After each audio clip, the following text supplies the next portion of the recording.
Hi, എല്ലാവർക്കും നമസ്കാരം. വളരെ പെട്ടെന്ന് പറഞ്ഞ് കഥ ഒതുക്കണ്ടോ. ഏതാനും മാസങ്ങൾക്ക് മുമ്പ് ഞാൻ എറണാകുളം തമ്മനം എന്ന സ്ഥലത്ത് പോയിട്ടുണ്ടായിരുന്നു. എന്റെ മദറിന് വേണ്ടി ഒരു ഹോസ്പിറ്റൽ കേസിന് വേണ്ടി പോയതാണ്. അപ്പോൾ ഞാൻ അവിടെ ചെന്ന് ഡോക്ടറെ കാണാൻ വേണ്ടി വെയിറ്റ് ചെയ്തിരിക്കുമ്പോഴാണ് ഓർത്ത്, അയ്യോ നമ്മുടെ തസ്നിക്കാൻ ഇവിടെയുള്ള താമസം എന്നുള്ള വളരെ അടുത്ത് തന്നെയായിരുന്നു താമസം. അതിന് ഞാൻ പുള്ളിക്കാരി ഫോണിൽ വിളിച്ചപ്പോൾ പുള്ളിക്കാരി പറഞ്ഞു ഞാനിവിടെ ഇല്ല, പുള്ളിക്കാരി എന്തോ കാര്യത്തിന് എറണാകുളത്ത് പോയി കാണാൻ, ഞാൻ വരുമ്പോൾ തിരിച്ചു വിളിക്കാമെന്ന് പറഞ്ഞു. അപ്പോൾ ഞാൻ എന്തായാലും ആസ് യൂഷ്വൽ അതെന്തായാലും ഇനി നടക്കാൻ പോകുന്നില്ല, അവർക്ക് നമ്മളെ വിളിക്കേണ്ട കാര്യമൊന്നുമില്ല എന്ന് വിചാരിച്ചു ഞാനിരുന്നു. അവർ 20-25 മിനിറ്റ്സ് കഴിഞ്ഞപ്പോൾ എനിക്ക് കോൾ വന്നു. ഹൻസൽ അവിടെ ഉണ്ട്. അപ്പോൾ ഞാൻ പറഞ്ഞില്ല, ഞാൻ ഡോക്ടറെ കാണാൻ വെയിറ്റ് ചെയ്തിരിക്കണ്ട, കണ്ടിട്ടില്ല, എന്നാൽ കണ്ടെങ്കിൽ ഇങ്ങോട്ട് പോരും കേട്ടോ എന്ന് പറഞ്ഞു. അപ്പൊ വരുമ്പോ ഫുഡ് കഴിച്ചിട്ട് ഇവിടുന്ന് ഫുഡ് കഴിച്ചിട്ട് പോവാന്ന് പറഞ്ഞു എന്റെ വീട്ടിൽ നിന്ന്, പുള്ളിക്കാരുടെ വീട്ടിൽ നിന്ന്. അപ്പൊ ഞാനിങ്ങനെ ആലോചിച്ചു, നമ്മൾ സാധാരണ വീട്ടിൽ ചെല്ലുമ്പോഴല്ലേ ഫുഡ് കഴിക്കാന്ന് പറയാം, അതിന് മുമ്പ് ഫുഡ് കഴിക്കാന്ന് പറയേണ്ട ഒരു റിലേഷൻ ഉണ്ടോ എന്ന് വിചാരിച്ചു. അപ്പൊ ഞാനിങ്ങനെ ഉമ്മാനെ ഡോക്ടറുടെ ഉമ്മാനെ അടുത്ത് പറഞ്ഞു, നമുക്ക് ഇങ്ങനെ പുള്ളിക്കാരി ഉണ്ട് മോടെ അടുത്ത്, നമുക്കൊന്ന് പോകാന്ന് പറഞ്ഞു. അപ്പൊ ഉമ്മാനെ പോവാന്ന് പറഞ്ഞു. അങ്ങനെ ഞങ്ങള് പോണ സമയം ഞാൻ പറഞ്ഞു ലൊക്കേഷൻ അയച്ചു തരാൻ പറഞ്ഞു. പുള്ളിക്കാരി പറഞ്ഞു എനിക്ക് ലൊക്കേഷൻ കറക്റ്റ് പറഞ്ഞാൽ അവിടെ ലൊക്കേഷൻ അയച്ച് കറക്റ്റ് പ്രോപ്പർ ആയിട്ട് എത്തൂല, വഴി പറഞ്ഞുതരാന്ന് പറഞ്ഞു. അങ്ങനെ പുള്ളിക്കാരി കറക്റ്റ് ആയിട്ട് എക്സാക്ട് ആയിട്ട് വഴി പറഞ്ഞു എന്നുള്ളതാണ്. അതായത് തമനം സെന്ററിൽ നിന്ന് റൈറ്റ് എടുത്തു, 2 പെട്രോൾ പമ്പ് കണ്ടു, അങ്ങനെ ഇങ്ങനെയൊക്കെ വഴി പറഞ്ഞു. അങ്ങനെ ഞാൻ ഫ്ലാറ്റിന്റെ താഴെ എത്തിയപ്പോൾ വിളിച്ചു. അതിന്റെ ഇടയിൽ പുള്ളിക്കാരി ഞാനൊന്ന് കടയിലൊക്കെ കയറിയപ്പോൾ പുള്ളിക്കാരി ടൈം കാൽക്കുലേറ്റ് ചെയ്തപ്പോൾ എത്താണ്ടൊക്കെ പുള്ളിക്കാരി എന്റെ ഇടയിൽ എന്നെ വിളിച്ചിട്ടുണ്ടായിരുന്നു, എവിടെ കണ്ടു. അപ്പൊ ഞാൻ പറയാൻ വന്നുകൊണ്ടിരിക്കുന്നു എന്ന് പറഞ്ഞു. അങ്ങനെ താഴെ എത്തിയപ്പോൾ വിളിച്ചപ്പോൾ 2 ഫ്ലോറിലാണ് പുള്ളിക്കാരി താമസിക്കുന്നത്. അപ്പോൾ ലിഫ്റ്റ് ഇല്ല. അപ്പൊ എന്റെ മദറിന് കയറാൻ പറ്റാത്തതുകൊണ്ട് എന്റെ ഉമ്മ എന്നോട് പറഞ്ഞു മോൻ പോയിക്കോ, ഉമ്മ താഴെ ഇരിക്കാന്ന് പറഞ്ഞു. അപ്പൊ പുള്ളിക്കാരിയോട് ഞാൻ പറഞ്ഞു ഉമ്മ വരുന്നില്ല, ഉമ്മ ഇങ്ങനെ താഴെ ഇരിക്കണം. അയ്യോ അതെന്താ സ്റ്റെപ്പ് കയറാൻ പറ്റില്ല എന്ന് പറഞ്ഞു. പുള്ളിക്കാരി അവിടെ നിൽക്കുമെന്ന് പറഞ്ഞു ആശാത്തി. ഞാൻ നോക്കുമ്പോൾ പുള്ളിക്കാരി ഒരു ജ്യൂസൊക്കെ അടിച്ച് താഴോട്ട് കൊണ്ടുവന്നേക്കാം എന്റെ മദറിന് വേണ്ടിയിട്ട്. കയറാൻ പറ്റില്ല എന്ന് പറഞ്ഞല്ലോ. അങ്ങനെ ജ്യൂസ് നമ്മൾ ഒട്ടും പ്രതീക്ഷയില്ല അങ്ങനെ ഒന്നും ചെയ്യുന്നത്. അങ്ങനെ ഉമ്മ ജ്യൂസ് കുടിച്ചപ്പോൾ ഉമ്മനോട് പറഞ്ഞു. അപ്പൊ പുള്ളിക്കാരുടെ മദർ അവിടെ പുള്ളിക്കാരുടെ ഫ്ലാറ്റിലുണ്ട്.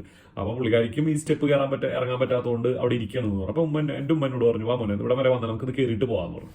അങ്ങനെ തേച്ചും പിടിച്ചും വലിച്ചൊക്കെ ഫ്ലാറ്റിൽ കയറി ചെന്നപ്പോ പിടിച്ചതിനേക്കാളും വലിയ നാളയിലെന്ന് പറഞ്ഞ പോലെ അവസ്ഥ.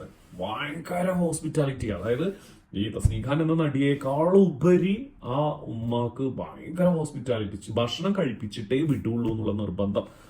നമുക്കാണെങ്കിൽ ചെന്ന് കയറുമ്പോൾ തന്നെ നമുക്ക് എവിടെ ചെന്ന് ആദ്യമായിട്ട് കയറുമ്പോൾ നമുക്ക് അങ്ങനെയുള്ളൂ. അപ്പൊ ഞാൻ സമ്മതിക്കണ്ടായിരുന്നില്ല. അങ്ങനെ ഉമ്മാക്ക് ഒരാൾ നിർബന്ധിച്ചു കഴിഞ്ഞാൽ എപ്പോഴും ഞങ്ങളോടും പറയുന്ന കാര്യമാണ്, ഒരാൾ നിർബന്ധിച്ചാൽ തട്ടരുത് എന്ന് പറയും. അപ്പൊ അതുകൊണ്ട് തന്നെ ഞാനിങ്ങനെ കഴിക്കേണ്ടത് ഉമ്മ എന്നോട് പറഞ്ഞു മോളെ എന്നാ ഉമ്മക്ക് ഒരു ഗ്ലാസ് വെള്ളം എടുത്തോ മോള് എന്ന് പറഞ്ഞു. അല്ല ഫ്രൂട്ട്സ് എന്തെങ്കിലും ഉണ്ടെങ്കിൽ എടുത്തോളാൻ പറഞ്ഞു. അങ്ങനെ തസ്നി വേഗം വാട്ടർമെലനൊക്കെ കട്ട് ചെയ്ത് കൊണ്ടുവച്ചു. അത് ഇത് 2 പീസ് ഞാൻ എടുത്ത് കഴിച്ചു. പക്ഷെ ഫുഡൊന്നും കഴിക്കാണ്ടിരുന്നില്ല. അങ്ങനെ കുറച്ച് നേരത്തെ സൗഹൃദ സംഭാഷണങ്ങൾ ഫോട്ടോ ഒക്കെ എടുത്തു. അങ്ങനെ ഞങ്ങൾ പോകുന്നു. അപ്പോൾ ഇറങ്ങുന്ന സമയത്ത് തസ്നി എൻ്റെ ഉമ്മാരോട് പറയും അത് ദുആ ചെയ്യണം, പ്രാർത്ഥിക്കണം, ഇനി അടുത്താണ് ഉമ്മ വരുമ്പോൾക്ക് ഞങ്ങൾ ലിഫ്റ്റുള്ള ഒരു ഫ്ലാറ്റിലോട്ട് മാറാൻ വേണ്ടി എന്ന് പറഞ്ഞു.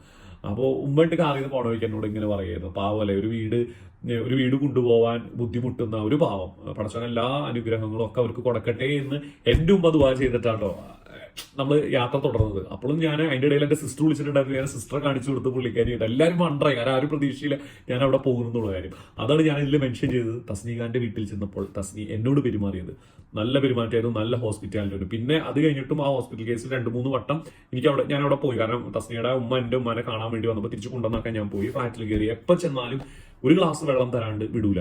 പക്ഷെ അത് കഴിഞ്ഞിട്ട് ആ ഫ്ലാറ്റിൽ നിന്ന് ഇറങ്ങി കഴിഞ്ഞിട്ട് പിന്നെ ഒരു ബന്ധങ്ങളും ഇല്ല കേട്ടോ. പിന്നെ നമ്മൾ വല്ലപ്പോഴൊക്കെ ഒരു മെസ്സേജ് അയക്കും വിശേഷങ്ങൾ ചോദിച്ചിട്ട്. പിന്നെ തസ്നയുടെ ഉമ്മ ഞാന് എല്ലാ ആഴ്ചകളും തോറും ഞാനും ഉമ്മയും കൂടി സംസാരിക്കും. ഒന്നില്ലെങ്കിൽ എന്റെ വിളി കണ്ടില്ല ഉമ്മ എന്നെ വിളിക്കും മോനെ എവിടെ എന്താണ് എന്നൊക്കെ ചോദിച്ചിട്ട് ഞാനും വിളിക്കും. നല്ലൊരു ബന്ധത്തിൽ ഞങ്ങൾ പോവുകയാണ്. പക്ഷെ തസ്നി അത് കഴിഞ്ഞിട്ടും എന്താ പറയാ പുള്ളിക്കാരി അങ്ങനെ അധികം മിങ്കിൾ ചെയ്യുന്ന കൂട്ടത്തിലല്ല. ഈവൻ നമ്മളൊരു മെസ്സേജ് അയച്ചാൽ പോലും അതിന് പ്രോപ്പറായിട്ട് റിപ്ലൈ ഒന്നും തരാറില്ല. അതാണ് വീട്ടിൽ ചെല്ലുമ്പോൾ ഭയങ്കര ഇഷ്ടമാണ്. അത് കഴിഞ്ഞാൽ പിന്നെ ആലുവ മണപ്പുറത്ത് കണ്ട പരിചയം പോലും കേട്ടോ.